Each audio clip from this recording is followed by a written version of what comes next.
Alright, how we going everyone? Welcome back to the stable. Got another one of these thought exercises this time. Now I did the top 6 defence averaging mids I was predicting by the end of the year. Getting a bit juicy here, we're going to do the mids. I've put who I think are going to be M1 to 8 in the order I think they're going to be. And we'll go through it because I think there's a little bit of shuffling. But it's funny going back, there wasn't a massive amount, but I think there's a few jumpers and a couple of sliders. And if we get straight into it, I think the top averaging midfielder by the end of the year is, I think everyone would probably put money on this. Maybe go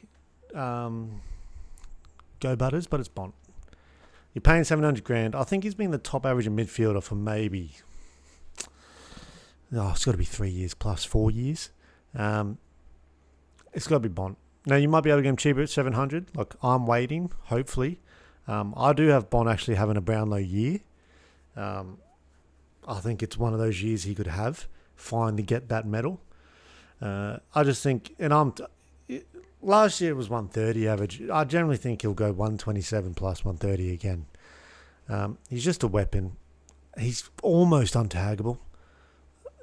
Marks, contested possessions, a lot. I don't think the rules are going to affect him massively because he can play outside as well. He can take marks all along the ground. Yeah, I think Bont's going to be your easy number one. And it's going to be the same top two as last year. I think Butters is right on his heels. I reckon Butters averages 124, 125 this year, right behind me. He averaged 121 last year. I think he was second at the end last year as well.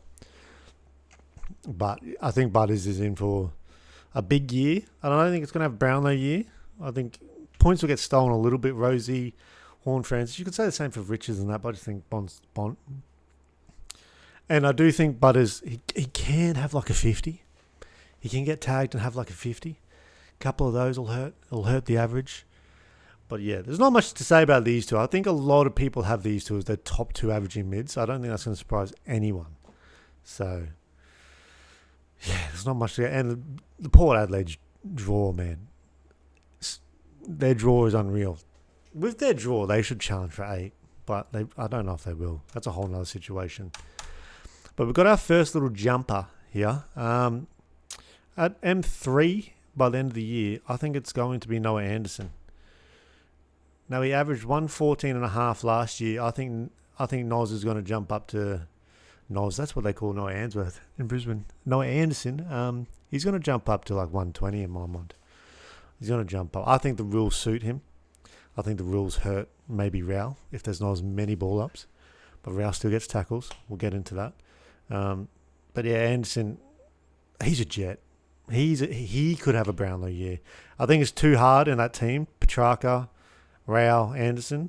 It's going to be way too hard to get a Brownlow now with track involved. I know Rao got it last year, but Anderson, yeah, man, I think some people might predict he could go higher. But yeah, M3 for me, Anderson. That Gold Coast team is frightening this year. Like, I've tipped them for minor premiers. Not premiers, minor premiers. They should finish first on the ladder. With Dimmer as well at the helm. He's just going to make him better. He's just going to make Anderson better. Captain. Big year from Noah Anderson coming up. Big year.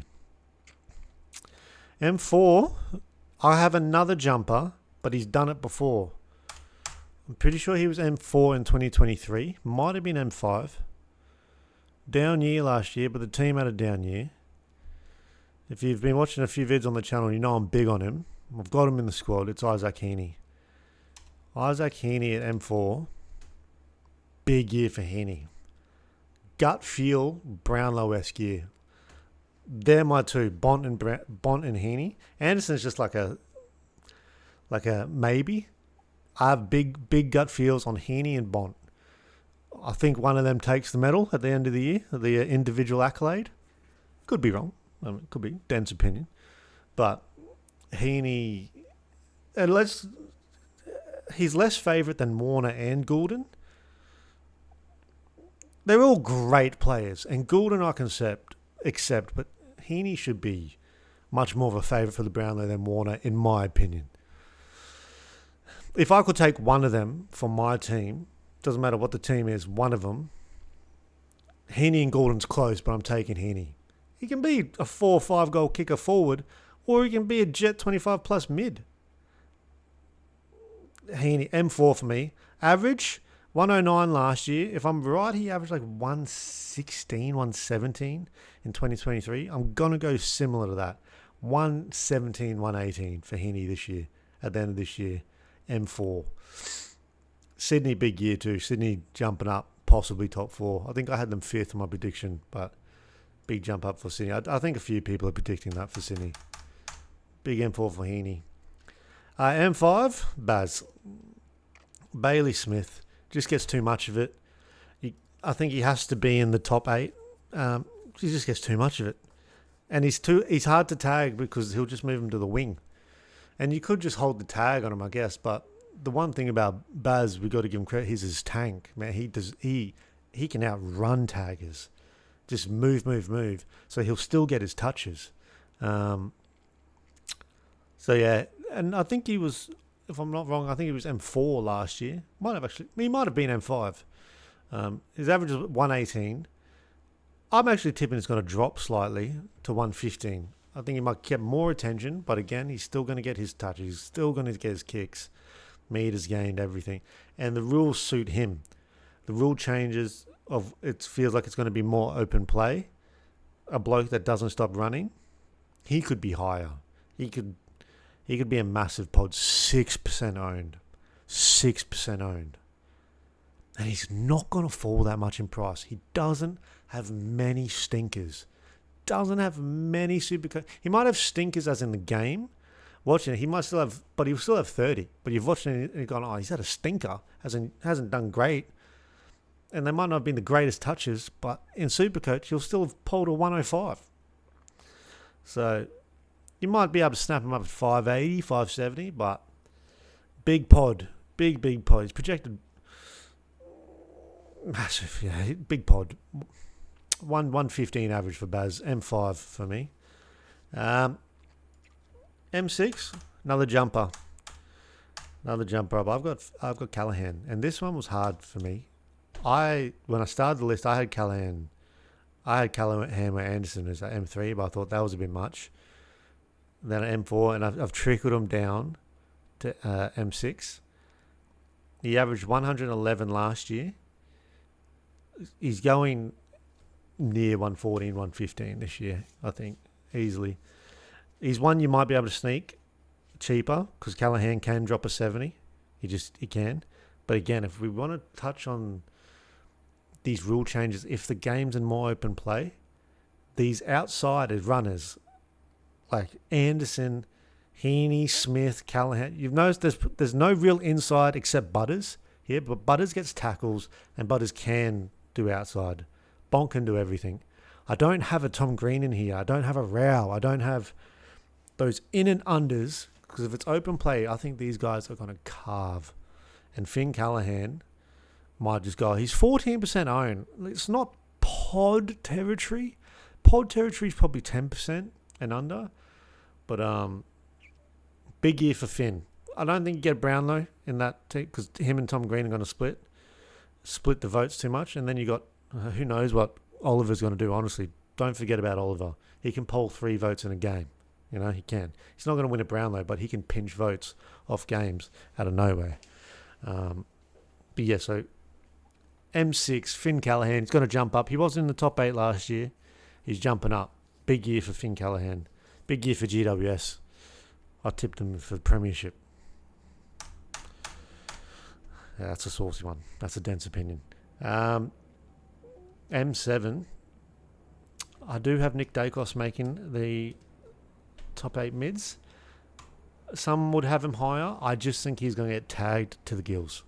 He's going to get tagged and moved forward so much because I just think they need to put Josh in the middle because if they don't, all you do is tag Nick, and everyone just will tag Nick.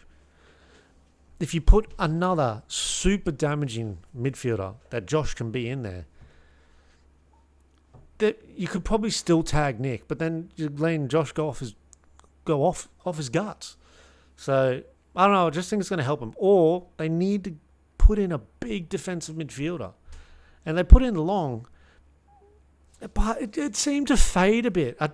They put in Long. I don't know if his role was to defend the crap out of that midfield. And if Long's in that midfield next to Nick, his job should be Dunkley. He should be doing exactly what Dunkley does at Brisbane. Protect the ball winners. Protect the ball users. Protect them. Finish games with 14 plus tackles regularly. Take marks. They need that. And I think if they continue with Long, he might show some prosper in it. But if they don't think he's got it, then just move on as quick as you can. Find him. Find that defensive mid. But yeah, M7, what do you average last year, Nick? You average 116. I have a drop in slightly, 113, 112. Just slightly. But a similar year. 33% owned. That shocked me. A 620. 33%. Wow. A lot of people don't agree with me then. A lot of people think, if they're paying 620, a lot of people think he's going to be M3, which he can. I would not finish the year and be surprised if Nick Dacos was M2. I don't think he can take the M1 mantle just yet. But yeah, that wouldn't surprise me at all. Tough year for Collingwood in my mind, though. We'll see how that goes. M8. I do have the M3 of last year. I have him slipping. It's McCluggage. This was tricky. Because I just have a feeling the Brisbane midfield is going to be even heavily rotated. More heavily rotated this year than maybe even prior. I think Will Ashcroft's going to get way more time. Zach Bailey's going to get way more time. This Lachie Neale saga, everyone slept on him. He's slaying it in training. Like, who knows all about that and what the impact it has on him, right? It all looks... We won't get into it, right? But, like, just... But if it does just come out and keep doing Lachie Neale, then you've still got that in the mix. Yeah, I just think the points are going to be very spread. Very, very spread.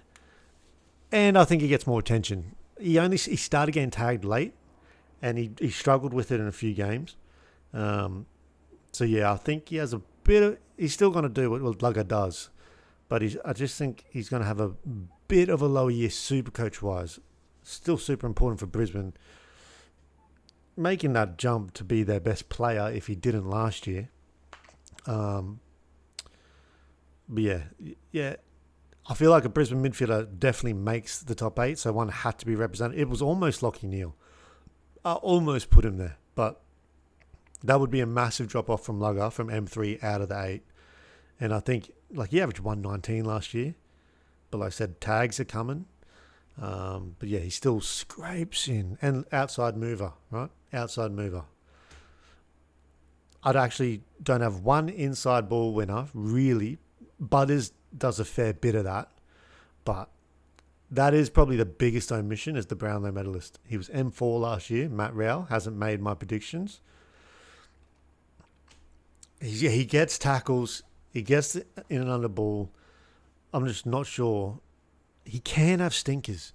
Matt Rowell's very prone to stink, like 50s. He can drop off 50, 60, 70.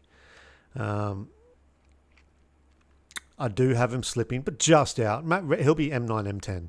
He'll be right there. You're not going to go that wrong having Matt Rowell. I wouldn't pay. He's 640 right now. I would not pay 640 for Matt Rowell at the start of the season.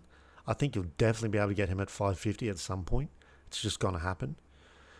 Another big omission was Josh Dunkley. He was M7 last year. His tackles just through the roof. Marks. He's going to be right outside. He's going to be M9, M10. Like I said, at this M8 where I had a Brisbane player, it was Lugger, Neale, Dunkley, Ashcroft, possibly, but Lugger took the chocolates. But yeah, Dunkley's right outside as well. So, and I think they're the only two that slipped out. Yeah, so they're the only two that slipped out. And then right outside last year, you had Brayshaw. Fremantle up in there for me. I just don't know how it's... I don't know how that's all going to work out. If Sarong starts blowing back up again, Brayshaw might lose points. I don't know. But yeah, I don't have him in the top anyway. But that is my M1 to M8 averaging midfielders by the end of the year. It'll be interesting to come back and see how he went. But anyway, till the next one, peace.